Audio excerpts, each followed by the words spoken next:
Hare Krishna everyone. Welcome to Once Upon a Time, Dashavatara series, part 4. Well, until now in part 1 we have talked about Matsyavatara, the fish incarnation of the Supreme Lord. Then in part 2 we talked about Kurmavatara, the tortoise incarnation, the Samudra Mantana Leela.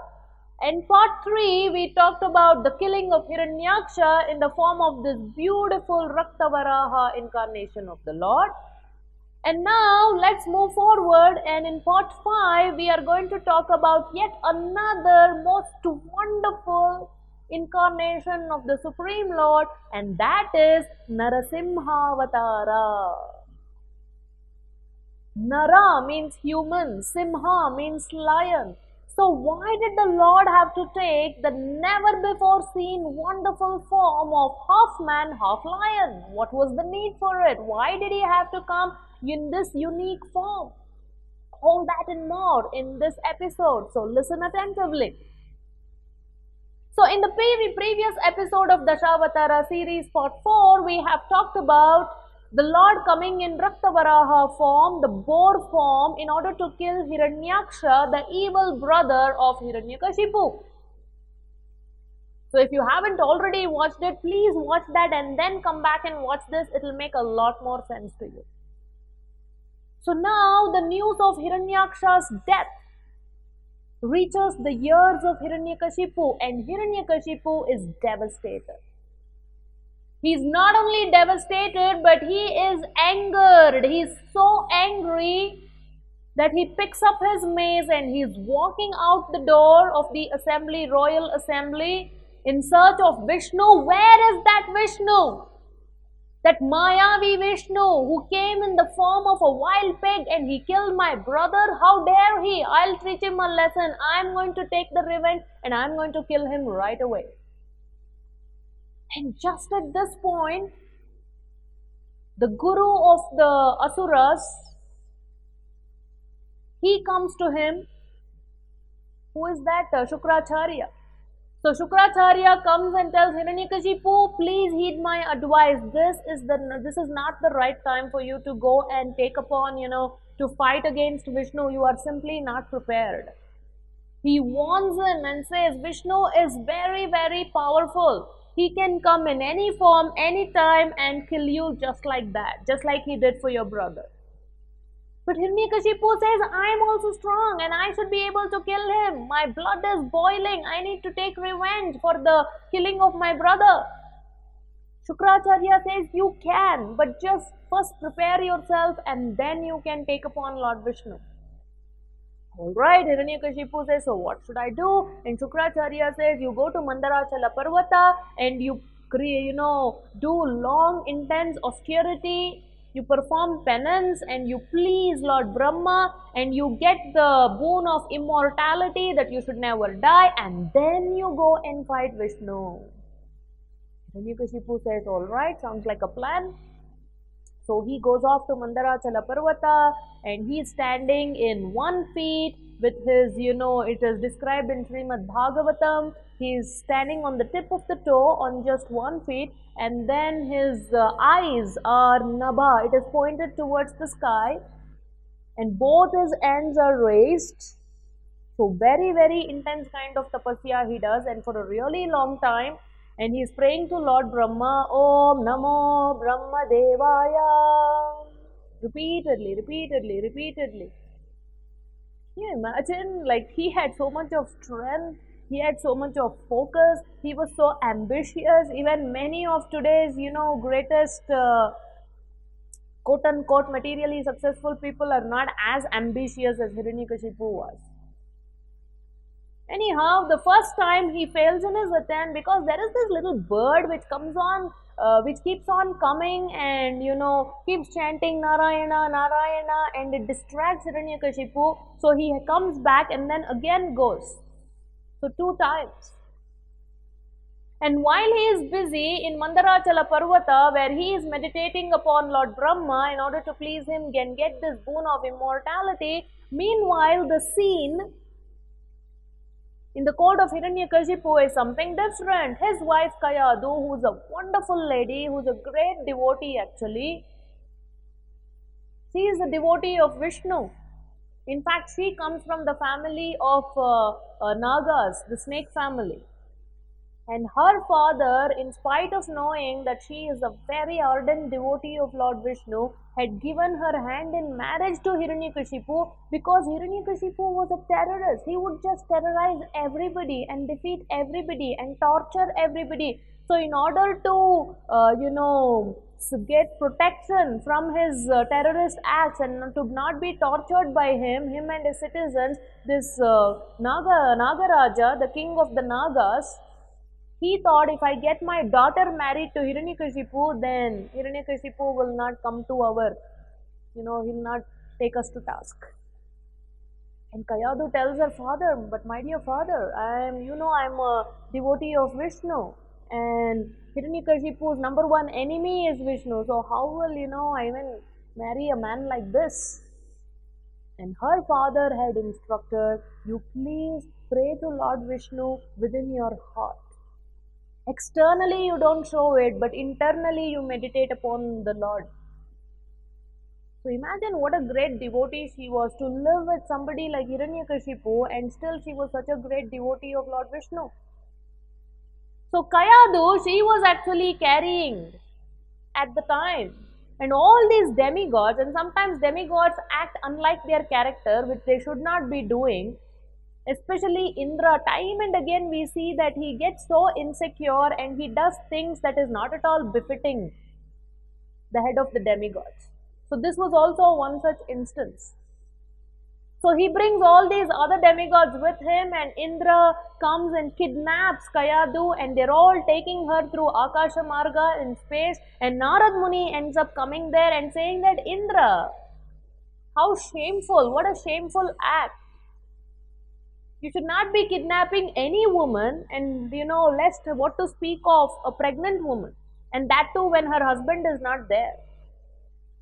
But Indra presents his case. He says, Hiranyakashipu is such a great terrorist, and now the child born to him is going to be another junior, Chota Hiranyakashipu.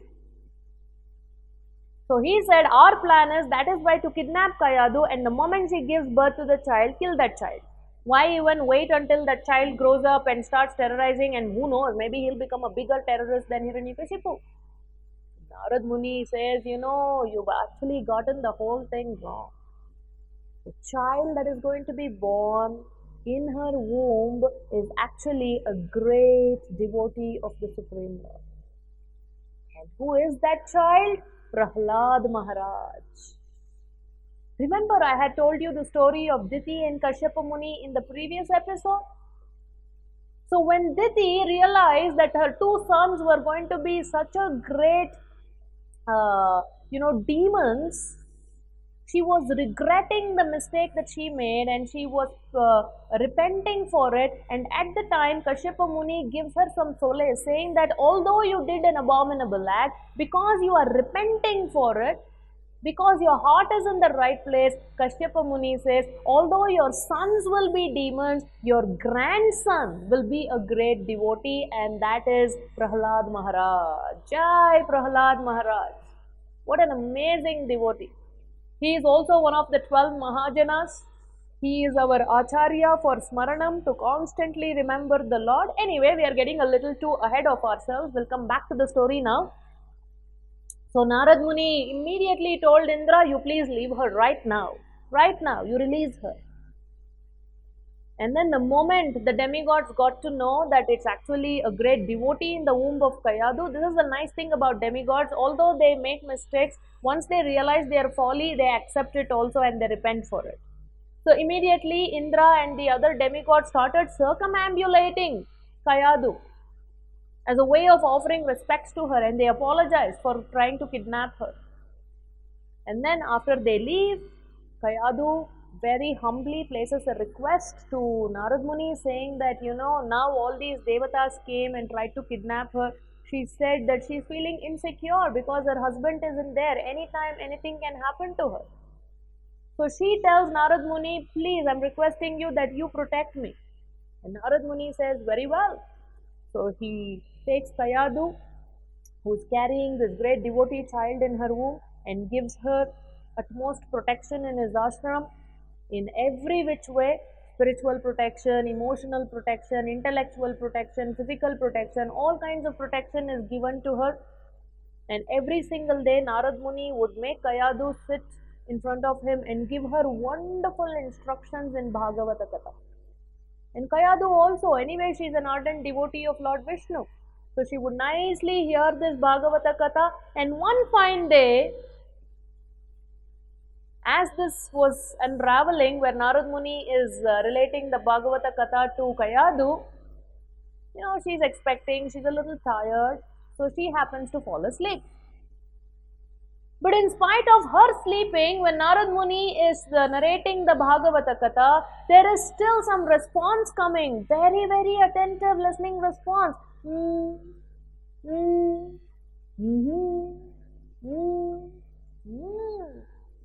Narad Muni is thinking, who is responding? And he looks, and Kayadu is fast asleep. And so where is the response coming from? And it was actually coming from Prahlad, who is listening to these wonderful, wonderful instructions of Narad Muni even while he was in the womb. And this is yet another testimony of how the children, they're very, very conscious. They're already alive. The Jiva is there. And they get to learn things even when they are in the womb of the mother. And this is very, very potent. You can actually mold the character of the child even while the child is in the womb of the mother. We see this in the case of Abhimanyu, who learned how to enter the Chakravyuha. He learnt it when he was in the womb of his mother Subhadra, as Arjuna was describing it. And there is the example of Ashtavakra Muni, who gathered the courage to correct his father even while he was in the womb, and in turn he got cursed to be deformed in 8 different places. That's how he got the name Ashtavakra, but he ended up, he went on to become a great sage. So like this, there are several instances. And Prahlada is also one such exemplary example, whose spiritual master Narada Muni instructed even while he was in the womb. And it also speaks to the caliber of Narada Muni. What a great preacher he is. He could not even wait until the child came out of the womb to preach to that child. He started right away, even when the child is in the womb. So as a preacher, it's very inspiring to me. So you should not miss out on any opportunity to preach to anybody, including the child in the womb, which is very receptive actually. So Narad Muni kept giving these amazing instructions, and Kayadu delivers the baby. Prahlada is now very hale and hearty. Both mother and child are doing fine. And meanwhile, Prahlada's father Hiranyakashipu is doing this intense tapasya, so intense. I told you how he's standing on the tip of one toe, and then he's looking towards the sky, up above the sky, and then both hands are raised. His entire skin, the flesh, was eaten up by the ants, and ant hill had grown all over him. He had not eaten, not drank water, such intense austerity. And finally, so much heat is coming out of his head that the entire universe is getting heated up. Global warming, universal warming is happening, and all the devatas run to Lord Brahma and saying, Brahmadev, Brahmadev. Have you noticed? So Hiranyakashipu is doing this tapasya in order to please you. So please do something about it. You please go right away, but be careful. He's a demon. He's a terrorist. So be careful of what boon you give him. So Lord Brahma said, okay, all right, I'll take care of it. So his Hamsa Vahana, he climbs on that and he's looking for him everywhere. Where is he? Finally, listening to the sound that is coming, Om Namo Brahma Devaya, then finally he found him, and he's covered completely by anthill. So Brahma takes a little bit of holy water from his kamandalu and sprinkles on Hiranyakashipu. All the anthill is gone. He gets back his lustrous body, his youth and his strength and everything back. And immediately Hiranyakashipu, he's fully conscious, and then he sees Lord Brahma has appeared. He pays Dandavat Pranams and he prays, oh my Lord, thank you so much for coming. Brahma is saying, Hiranyakashipu, I'm so pleased with you. Please tell me, what boon do you want? And Hiranyakashipu says, Oh Brahmadev, please give me the boon that I should become immortal. No death. Brahma shudders at this. He says, What? Immortality? He says, Even I am not immortal, Hiranyakashipu. Yes, I live for a long time, but even I have to leave my body when the time comes. So how can I give you something that I don't have it myself? Hiranyakashipu says, What now? Now he's shuddering, thinking that, oh, I did such intense tapasya for so many years, and now is this all going to go to waste? Brahma says, You can ask for something else. So Hiranyakashipu is working up, using all his material intelligence. He's thinking, somehow I need to trick Brahma. So after a long pause of, so much of thinking and brainstorming, he says, Brahmadev, what about this? Brahma says, What do you want? So Hiranyakashipu says, I should be killed neither inside the house nor outside the house. Can you give me this boon? Brahma says, Tatastu. Then he says, I should not be killed neither on the land, nor in the water, nor in the space. Brahma says, Tatastu. He says, I should be killed neither by a living being, nor by a non-living being. Brahma says, Tatastu. He says, I should not be killed by humans, I should not be killed by animals, I should not be killed by demigods. He says, Tatastu. He says, I should not be killed by any weapons. He said, Tatastu. He said, I should not be killed neither during the daytime nor during the night time. He said, Tatastu. So like this, over and over and over, he put so many clauses, and Brahma kept telling Tatastu and Tatastu and Tatastu, and Hiranyakashipu is leaping with joy, thinking that, I have tricked Lord Brahma. Who can keep up with all these things and still kill me? Nobody. So Hiranyakashipu is thinking, this is as good as being immortal. So he's happy, he's delighted, he's thinking that his intense tapasya has come to a fruitful end, he has achieved the success that he wanted. So he's back into his palace now. Kayadu and Prahalada are also back, and Hiranyakashipu is going around in all the three worlds, terrorizing everybody. This is what happens when materialistic people are empowered with strength and power and position. And they will not use it. They don't know where to use this or how to use this. A lot of times it gets misused. Unfortunately, this is the characteristic of materialistic people. They use it for exploiting for their own power and position and to establish their supremacy. And that's what Hiranyakashipu does. He tortures Brahmanas. He kills, Gomata. So many things. He says in all the temples, remove the murti of Vishnu, the deity of Vishnu. He says, put my idol and worship me. He says in all the schools, no Veda Patana should happen. Everywhere it has to be taught that Hiranyakashipu is the supreme. So all kinds of torture, you name it, he did it. People were so scared, and Hiranyakashipu was so powerful that even the sun would adjust its temperature so it is pleasing for Hiranyakashipu. It did not want to be, subjected to the wrath of Hiranyakashipu. Simply by raising his eyebrow, he could control the temperature of the sun. In all the demigods, in fact in Canto 7, this is where this beautiful pastime, wonderful pastime is narrated. Narad Muni is telling to Maharaja Yudhishthir during the Rajasuya Yajna, this is where the pastime is being described. Narad Muni is telling to Yudhishthir Maharaj that even Narad Muni, such a great sage, even he was scared of Hiranyakashipu. And so were the demigods. So this Hiranyakashipu had this beautiful, amazing, magnanimous, great devotee son, Prahalada. Prahalada, one who gives bliss to everyone. one who is happy for others' happiness and one who feels distressed when seeing others distressed. Everybody is his friend, nobody is his enemy. That is Prahlada.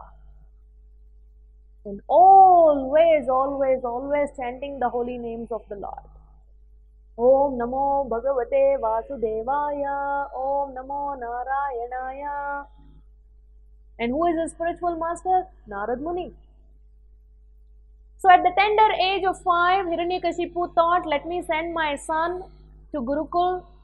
All these asuras, they had one asuri Gurukul, Shukracharya's 2 sons, Chanda and Amarka. They were running the school. So Prahlada was sent to the school. And Prahlada never considered Chanda and Amarka as his teachers. He always considered Narad Muni as his spiritual master. And anyway, what Chanda and Amarka were teaching, none of it was, as per the Vedas. So Prahlada would just not at all accept whatever they were teaching. So 1 year passed. Chanda and Amarka have brought Prahlad Maharaj to Hiranyakashipu. Remember, those days they would just stay in Gurukul, whether it was a king's son or anybody's son, everybody in Gurukul, they just had to stay there and serve the spiritual master. So after a year's time, Hiranyakashipu had a little desire. He wanted to see his son. So the teacher Chanda and Amarka brought him. So Prahlada, is sitting on the lap of Hiranyakashipu. Hiranyakashipu is embracing him, kissing his head, smelling his hair. So much love and affection is pouring on his doting son Prahlada. And then he says, Prahlada, so what have you learned in the school for the last 1 year? And Prahlada, without missing a beat, with all this courage, this young boy is telling his great terrorist father, and interestingly, he never calls him father. He says, oh, Asuravarya. He's telling, oh, best of the demons. It takes a lot of courage to call one's father that. And Prahlada is telling him, I have learned that Vishnu is the Supreme Lord. Immediately, Hiranyakashipu is shaken. He is saying, Vishnu is my number 1 enemy, and here my own son is saying that Vishnu is the Supreme Lord. How should he be feeling? He looked at Chanda and Amarka, and Chanda Amarka looked at, gestured like, we have nothing to do with this. This boy, somewhere he has learnt all this by himself. We haven't taught him any of this. Anyhow, although Hiranyakashipu is very displeased with the answer of Prahlada, this time he tells, go back to Gurukula. He tells Chanda and Amarka, teach him properly and bring him again next year. Okay, so they take him, and while they are trying to again teach Prahlada all these concocted teachings, Prahlada never accepts any of this. And now, not only is he practicing Krishna consciousness, devotional practice, but he is also teaching it to his friends.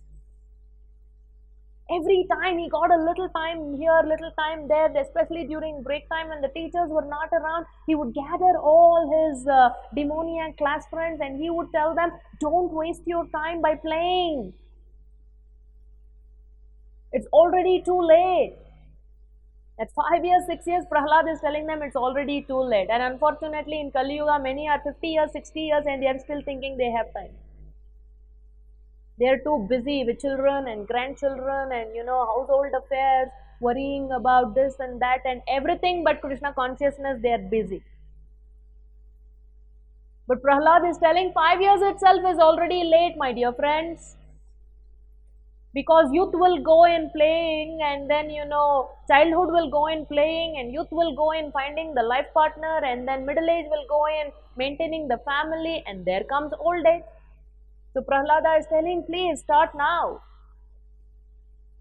And the teachers would try to stop Prahlada from preaching to his classmates, but Prahlada would not abide by that. He would find little opportunities and preach to them, He would tell them who the Supreme Lord is, how we should worship, about the importance of chanting his names, about the importance of remembering him all the time. And okay, anyway, 1 more year has passed by. Chanda and Amarka bring Prahlada again to Hiranyakashipu. The same thing, it's like deja vu. Again, he's put Prahlada on his lap. And he's, showing so much of affection, pouring love for his son, embracing him, kissing his head and all those things. And then he again says, Prahlada, what have you learned? And he tells him, be careful now. And Prahlada now not only is giving one statement answer like last year, now he gives a whole lecture. He not only says Vishnu is the Supreme Lord, he also starts describing how he needs to be worshipped, about the Navaveda Bhakti. Shravanam, Kirtanam, Vishnu Smaranam. That whole beautiful shloka, it all comes from Prahlad Maharaj. It's there in the 7th canto. The moment Hiranyakashipu hears this, it's given here in the cover page of 7th canto as well. Hiranyakashipu, the one who had placed his beautiful young son on his lap, throws him out onto the ground, and he tells Shanda and Amarka, you will be punished for this, and this boy, I will take care of it, myself. And all through, he is trying to change the mind of Prahlada, but Prahlada is unbudging. He does not want to change. He has made up his mind. Yes, Vishnu is the Supreme, and he is, very, very focused. Vyavasayatmika buddhihi ekeha kurunandana, Krishna told in Bhagavad Gita. His devotees are one-pointed in worshipping the Lord. And Prahlada, always on his lips, the name of Narayana, always. He is such a staunch devotee of the Lord. And then Hiranyakashipu, too much. So what does he do?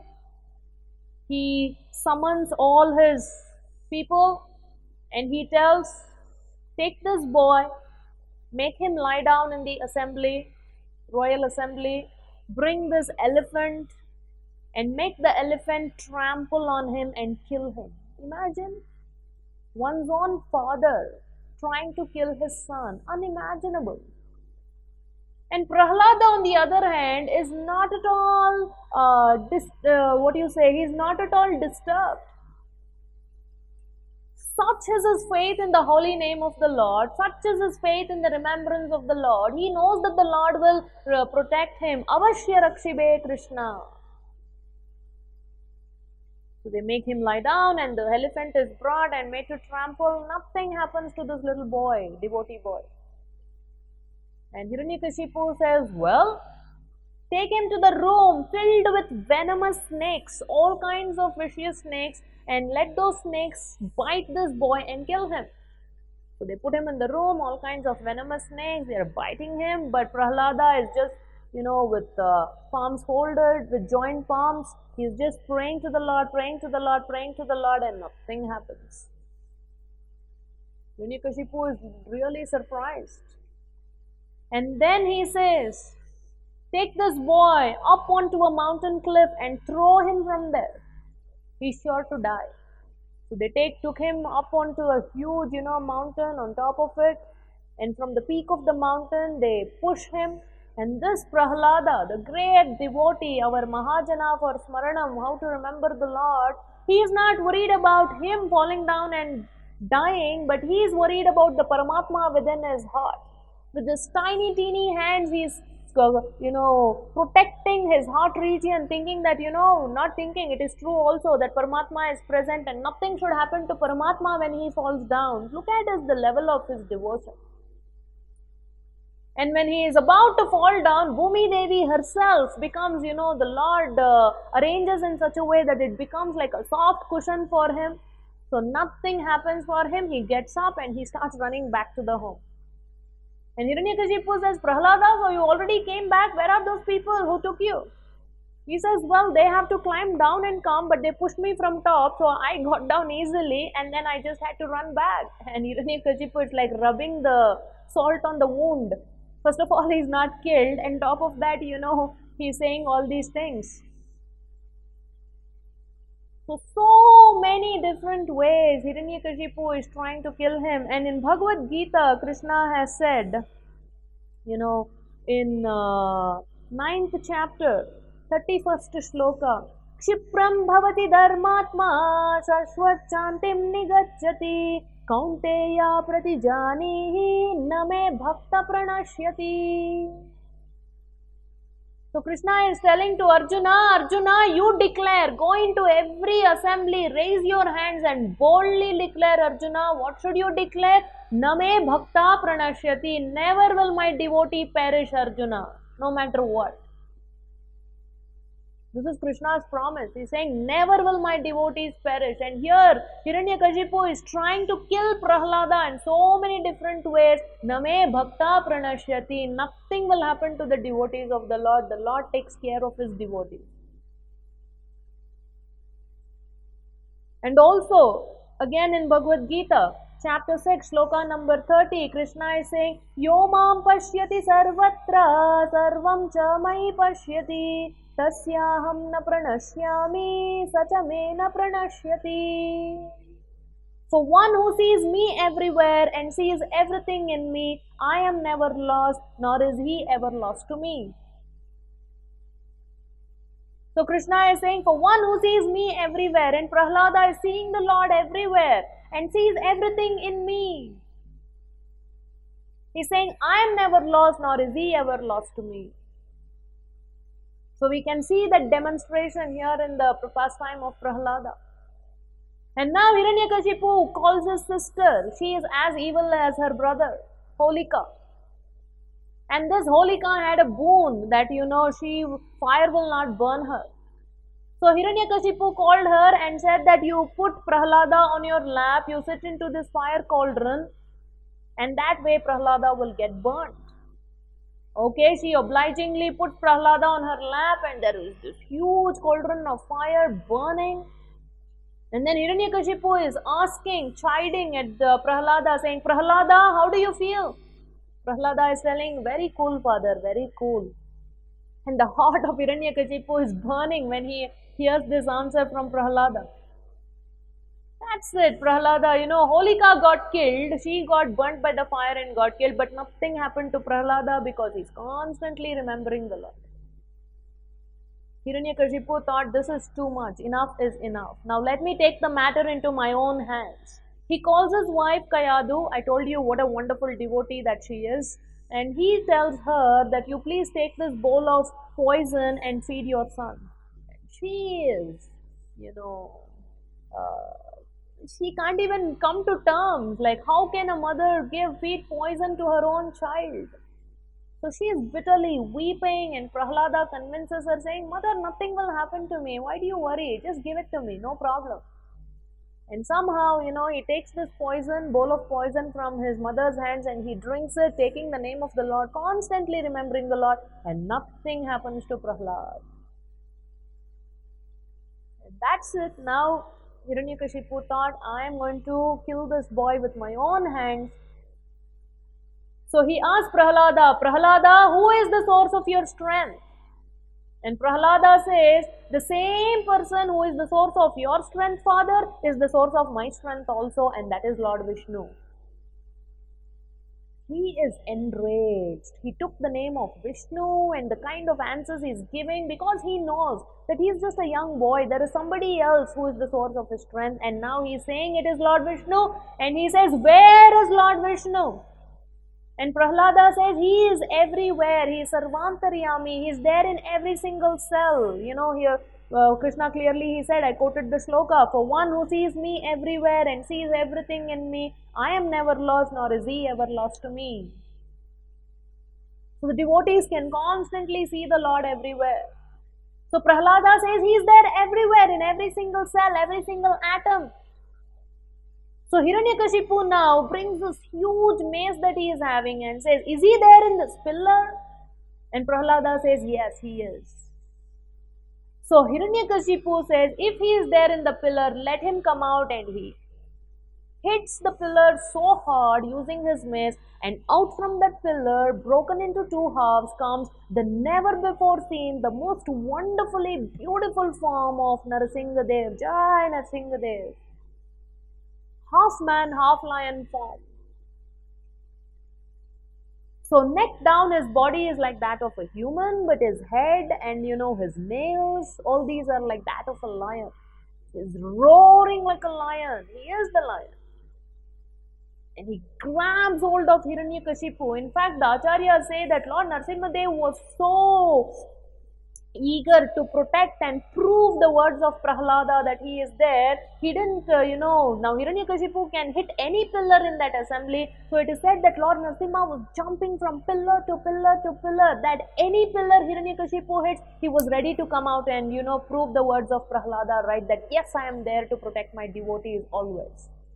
Such is the Bhakta Vatsalyata, such is the love and affection and the protection the Lord offers for his devotees. Anyhow, so the Lord grabs this Hiranyakashipu like a wasp between his fingers, and he is, intense fight. Remember, the whole reason why Jaya Vijaya came as Hiranyakashipu is to facilitate the Lord's Virya Rasa relishment. So Lord is enjoying this Virya Rasa. He's fighting intensely with Hiranyakashipu, mace and this and so many other weapons.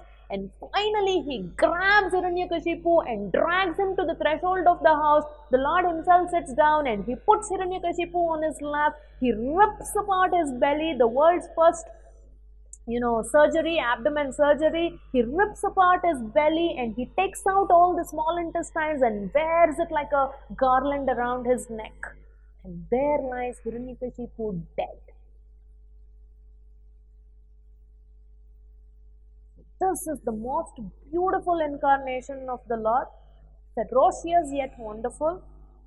Now remember, Hiranyakashipu thought he was the smartest. He thought he was most intelligent. He thought he had tricked Lord Brahma. But nobody can be more intelligent than the Lord. Lord Narasimhadev made sure that he kept every single promise given by Lord Brahma, and yet he killed him.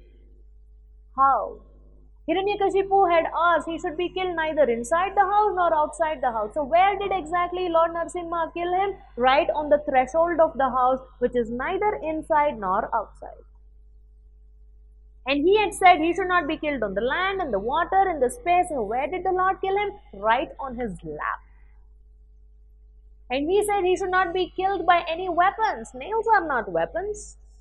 So the Lord just used his nails to rip his belly apart. Nakam, Adbhuta Shrungam, his Nakam, so beautiful, so wonderful.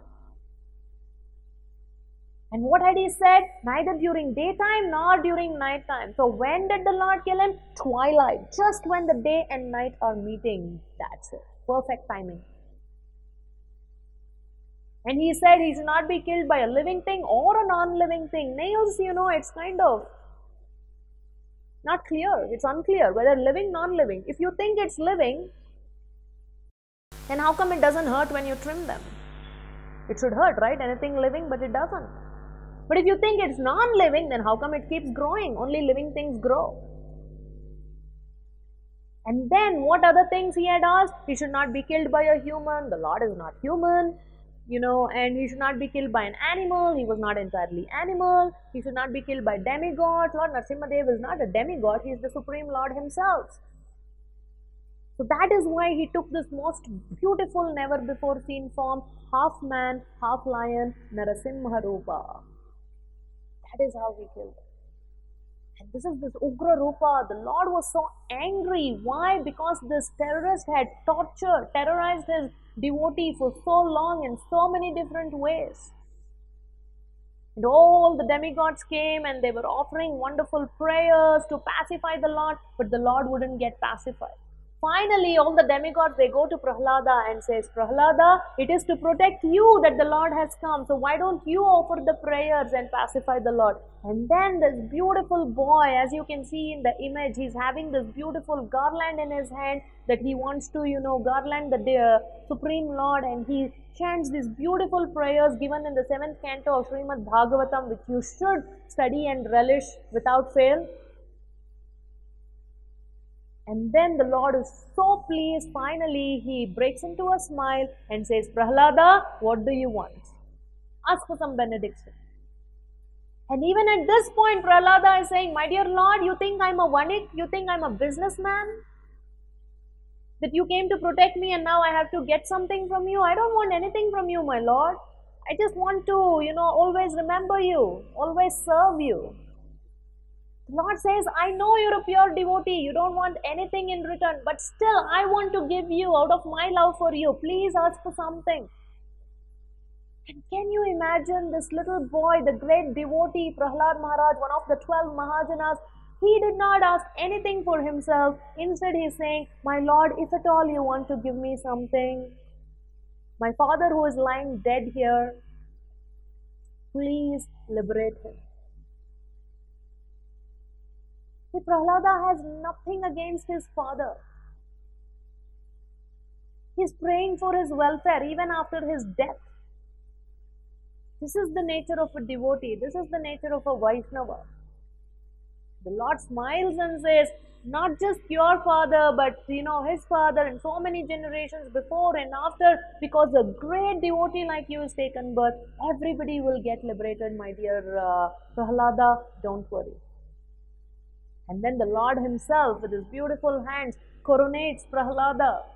This wonderful ceremony which all the demigods attain, and showering flowers and all the auspicious paraphernalia. And this is how, coronated by the Lord himself, Prahlad Maharaj gloriously rules for a really long time. And everybody were happy. Nobody had to be scared. There was no fear. There was no anxiety. This is the wonderful pastime of the appearance of Lord Narasimha, who is the fourth incarnation as we keep going through the Dashavatara Stotra.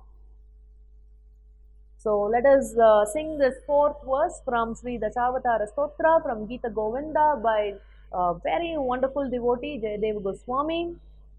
Tavakara Kamalavare Keshava Nakamadbhuta Sringam Keshava Tavakara Kamalavare Keshava Nakamadbhuta Sringam Keshava Dalita Hiranyakashiputanu Dalita Hiranyakashiputanu Keshavadrita Narahari Rupa Keshavadrita Narahari Rupa Jaya Jagadisha Hare Keshava Jaya Jagadisha Hare. Jai Narsingadev Bhagwan ki Jai. Jai Bhaktaraj Prahlad Maharaj ki Jai. So this is part 4 of Dashavatara series. Now Prahlad Maharaj's grandson, in order to uplift him, the Lord again comes in yet another beautiful incarnation. So which is that incarnation? What is the pastime all about? How did the upliftment of Bali Maharaj happen? All that and more coming up in part 5. So stay tuned. I hope you're relishing this Dashavatara series, all these wonderful details of the pastime. Please share it with as many people as you can. Let them also benefit from it. If you would like to join our exclusive WhatsApp group for Once Upon a Time, I'm leaving the link below in the description. Hit that link and click on that link and join the group. Or alternatively, you can also send me a message on 9632560111. If you haven't already subscribed to Aradhana YouTube channel, do so right now. And also you can relish so many other playlists. There is Grow Through Gita and other wonderful playlists that you can watch and enjoy them. Okay, so thank you very much for joining us and relishing this part 4 of the Dashavatara series. We'll see you very soon in part 5. Until then, take care. Jai Narsimhadev, Jai Prahlad Maharaj, Hare Krishna.